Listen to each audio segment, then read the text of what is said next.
Tell you about a story of a little girl from Texas named Natalie. A few years back, you might have heard about a little girl from Corpus who had fallen into a pool and became blue.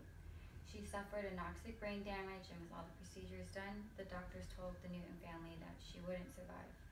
The family wanted to end her suffering, and the only legal way to end her life would be to remove her feeding tube and let her starve to death. I would like to read this statement from the family's website, change.org. 9 torturous days passed from the moment we removed her feeding tube until our sweet pea took her last breath in her young mother's arms. For 9 days, we had to watch helplessly as she became increasingly confused and delirious. In the final moments, Natalie withered away, losing half of her body weight and becoming nothing but a shell of the little girl that a few short months ago filled our lives with laughter and happiness. Humane, they say. They obviously never starved their baby to death. This whole deal pretty much traumatized the family. And when I was reading about it, it traumatized me too. I went to their change.org website and their petition was closed. They only had to get 100,000 signatures, but out of those 100,000 signatures, they were only able to get 600. And since they only had 600, our governor didn't even think twice about trying to take it to the legislative court. So to this day, we still have nothing here being done for cases like this, and stuff like this today still happens. Death with dignity is only allowed in 5 states. People are dying or they're on life support all over America. Physician-assisted suicide needs to be a legal option for terminally ill or people on life support, so that they can choose to peacefully die in their home whenever they're ready.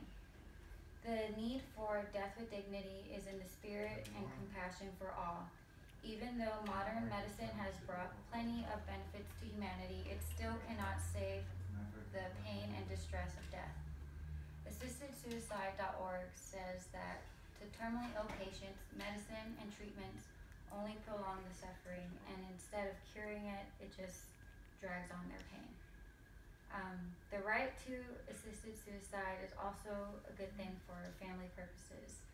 In the LoneStarState.edu, it says that a dying person's physical suffering can be most unbearable to a person's family, and a competent dying person knows the toll that the family takes, that every single day that they are kept in agony, the hospital bill skyrockets.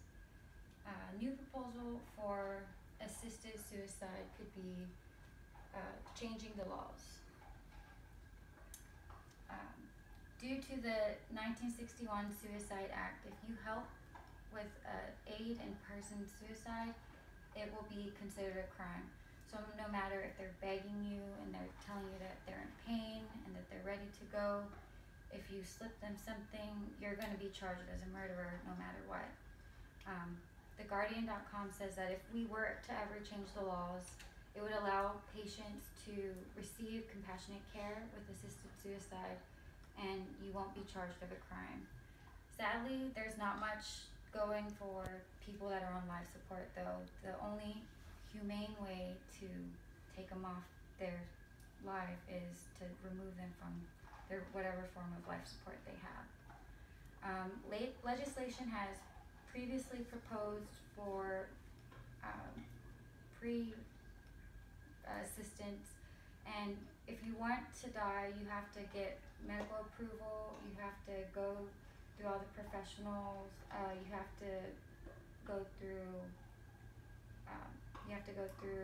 different kinds of counseling, and they're going to talk to your doctors and make sure that you really do need this if you're ill. They're not going to just give this kind of medication to anyone that just wants to die. No, of course not. They're going to make sure you really do have a terminal illness in order for you to go peacefully. What we can do though. Imagine if you or your family member were suffering from a terminal illness or on life support. This map that I have here shows 5 states in the light blue that are allowing the death with dignity. The lighter colors are considering it, and you see the red here with Texas. We're not considering it, or it's never even been a thought for anyone here in Texas to allow the Death with Dignity Act. If someone from Texas did want to have an assisted suicide, they would have to move out of state to one of these 5 states and wait till they can gain residency, and by then it might be too late and they might suffer in the end for waiting too long. Currently in Texas, according to nolo.com, the only legal option for terminally ill or life support patients in Texas is hospice, which only allows you to keep the patient comfortable until their death, which in most cases the patients are still suffering in an agony. You can contact your representatives in the same legislature and encourage death with dignity in Texas. You can talk about it with your friends and family, your doctors, and tell them why it's important to you. You can get involved with our local advocacy group called Texas Death with Dignity. Another thing that I did was on deathwithdignity.org. They have different testimonials from people who themselves want to have death with dignity allowed in their states. You just have to look at it with an open heart and an open mind. And there's a story I heard of a lady who was 33 years old. She has a family, she had 2 kids, she's married, she had breast cancer that spread all over, and she just wants that comfortable feeling of being able to die in her home with her loved ones, and what she said was with her husband's arms and her with her dogs on her lap. You just really have to hear what these people have to say, and it will maybe open your perspective a little bit more. Death with dignity, though, is a fight for the ultimate civil liberty. Death with dignity is a very important cause, and I believe it is something that we as human beings need to find compassion for. It's something that none of us will truly understand unless it happens to you. I urge everyone to take the time for one small action that can make a big difference. Go to deathwithdignity.org, sign a petition to our Texas legislature to consider making it legal here in Texas.